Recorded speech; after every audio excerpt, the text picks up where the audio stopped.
We are conditioned to believe that violence is a hierarchy. At the top there is the predator, the one with the weapon, the one with the element of surprise, the one who has planned the attack for weeks, maybe months.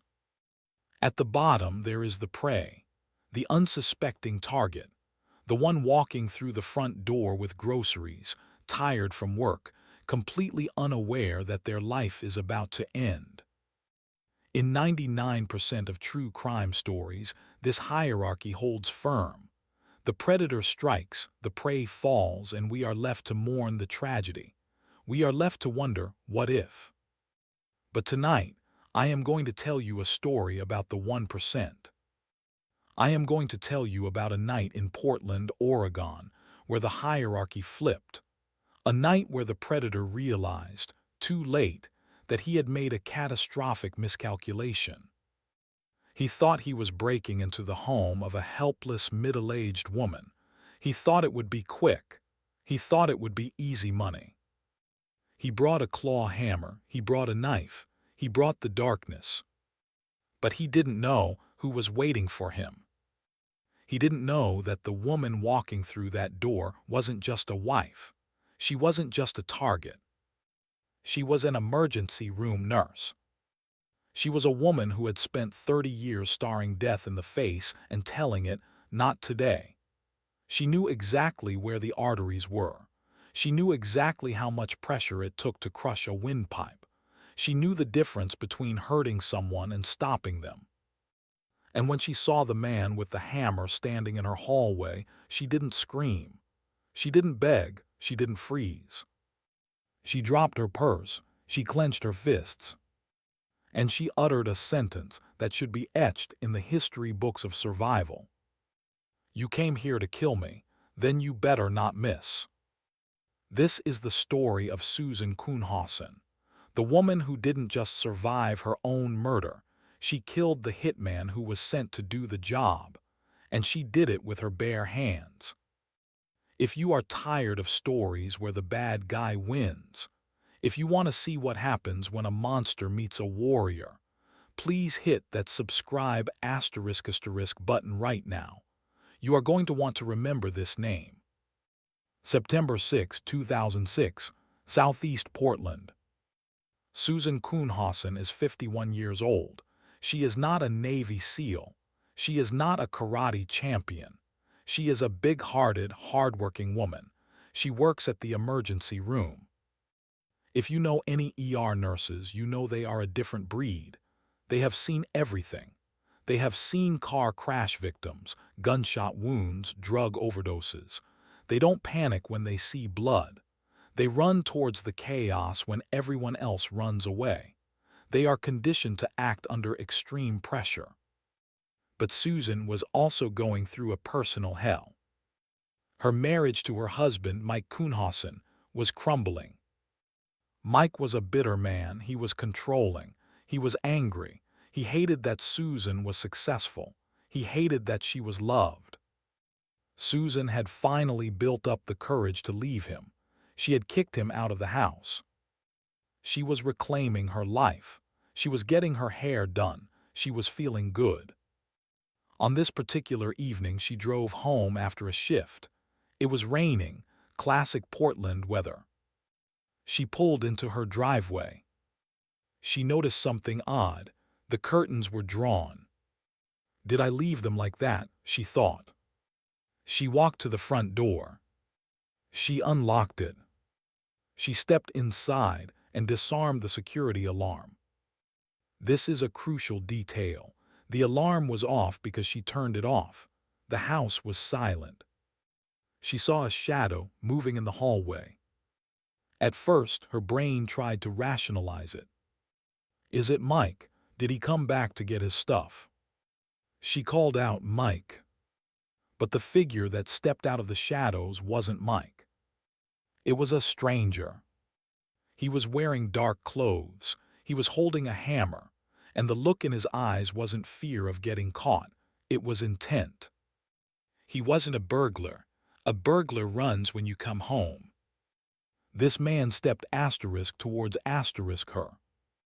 The man was Edward Dalton Haffey. He was a career criminal. He had a long rap sheet. He was younger than Susan. He was faster, and he was armed. He swung the hammer. He aimed for her temple, a kill shot. This is the moment where the victim usually dies. But Susan Kuhnhausen's brain didn't register fear. It registered threat. She moved. The hammer glanced off her temple instead of crushing it. It hurt bad. Blood started pouring down her face. But the blow didn't knock her out. It woke her up. Adrenaline acts differently in different people. For some, it causes paralysis. For Susan, it caused a surge of primal rage. She later said, "I realized he was there to kill me, and I got indignant. I thought, how dare you?" She dropped her bag. She didn't try to run out the door. She knew he would catch her. She knew that if she turned her back, he would hit her in the back of the skull, and it would be over. So she did the only thing she could do. She charged him. Imagine the shock of the hitman. He expects a screaming woman. Instead, he gets a linebacker. Susan grabbed him. She wrestled him. She was 54 and over 200 pounds. She was solid. He was wiry. She used her weight. She slammed him against the wall. He hit her again with the hammer. She took the hit and kept coming. She grabbed his arm. She fought for the weapon. They fell to the ground. It was a brawl. It wasn't a movie fight with clean choreography. It was messy, grunt-filled, desperate violence in a narrow hallway. He bit her, she bit him back. He tried to stab her. She grabbed the knife blade with her bare hand. She didn't care about the cuts. She cared about the leverage. During the struggle, something shifted. Susan managed to get on top of him. She got behind him. She wrapped her legs around his waist. She wrapped her arm around his neck. She had him in a chokehold. Now most people don't know how to apply a chokehold correctly. They squeeze the windpipe. That is painful, but it takes a long time to kill someone that way, and they can fight back. Susan knew anatomy. She knew that she didn't need to crush the windpipe. She needed to stop the blood flow to the brain. She targeted the carotid arteries. As she squeezed, Edward Haffey started to panic. He was flailing. He was clawing at her arms. But Susan's grip was iron. She was fueled by 30 years of lifting patience, 30 years of resilience, and the absolute certainty that if she let go, she died. While she was choking him, a surreal conversation took place.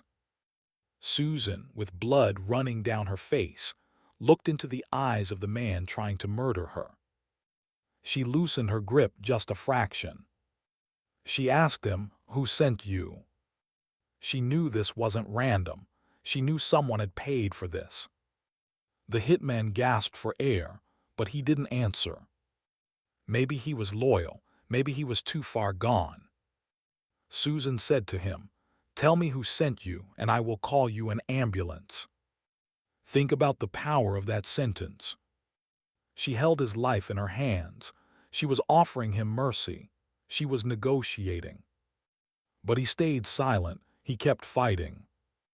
So Susan made a choice. She realized that if she let him go, or if she called 911 while he was still conscious, he might recover. He might grab the hammer again. She realized there was no safe mode until the threat was neutralized. She tightened her grip. She held it. And she waited. She waited for the struggling to stop. She waited for the body to go limp. And even then, she didn't let go. She checked his pulse. No pulse. She checked for breath. No breath. She waited another minute, just to be sure. She had killed him. Susan climbed off the body. She was battered. She was bleeding. Her house was a wreck. There was a dead man in her hallway. She walked to the kitchen phone. She dialed 911. The operator answered. 911, what is your emergency? Susan didn't scream. She didn't cry. She said effectively, there was an intruder in my house. I strangled him. The operator was confused. You strangled him. Is he breathing? Susan said, I don't think so. I checked his pulse. He's dead. The calmness in her voice was terrifying. It was the calmness of someone who had just finished a very difficult shift at work. Police arrived within minutes. They rushed in with guns drawn, expecting to save a woman from an attacker. Instead, they found the attacker dead on the floor, his face turning blue. And they found Susan standing there, wiping blood off her forehead. The police officers were stunned. One detective later said it was the first time in his career he had ever arrived at a murder scene where the victim was the one standing up. They checked Edward Haffey. He was gone. Susan Kuhnhausen had executed a perfect chokehold. Part 5. The Investigation and the Husband. Susan was taken to the hospital, her own hospital. Her colleagues were shocked. Susan, what happened? I had a bad night, she probably said. But while Susan was getting stitched up, the police were investigating the why. Susan already knew. She told the detectives, it was Mike, it was my husband. Police looked into Mike Kuhnhausen, and they found a trail of incompetence that was almost laughable if it wasn't so deadly. Mike Kuhnhausen wasn't a criminal mastermind. He was a desperate, angry man. He had been trying to hire someone to kill Susan for months. He had asked friends. He had asked coworkers. He had offered money to random people. I want her gone, he told people. She's a bitch. She's taking my house. Finally, he found Edward Haffey. Haffey was a drug addict. He needed money. Mike offered him $50,000. But Mike didn't have $50,000. He planned to pay Haffey after he collected Susan's life insurance. It was the classic, stupid plan of a greedy spouse. Mike even gave Haffey the key to the house. He told Haffey, she comes home at this time, use a hammer, make it look like a burglary. Mike went to work that night, establishing an alibi. He sat at his desk, probably checking his watch, waiting for the call that his wife was dead. Instead, he got a call from the police. Mr. Kuhnhausen, there has been an incident at your home. Your wife is alive. The intruder is dead. We can only imagine the terror that washed over Mike in that moment. His hitman was dead. His wife, the woman he underestimated for 20 years, had killed a career criminal with her bare hands. Police arrested Mike Kuhnhausen. The evidence was overwhelming. Phone records linked him to Haffey. Notes were found in Haffey's pocket with Mike's handwriting. It was open and shut. Susan Kuhnhausen became a local hero, then a national hero. But she wasn't celebrating. She was grieving. She wasn't grieving the hitman. She was grieving the marriage. She had to face the reality that the man she had loved, the man she had shared her life with, hated her enough to want her skull crushed with a hammer. That is a psychological wound that goes deeper than any knife.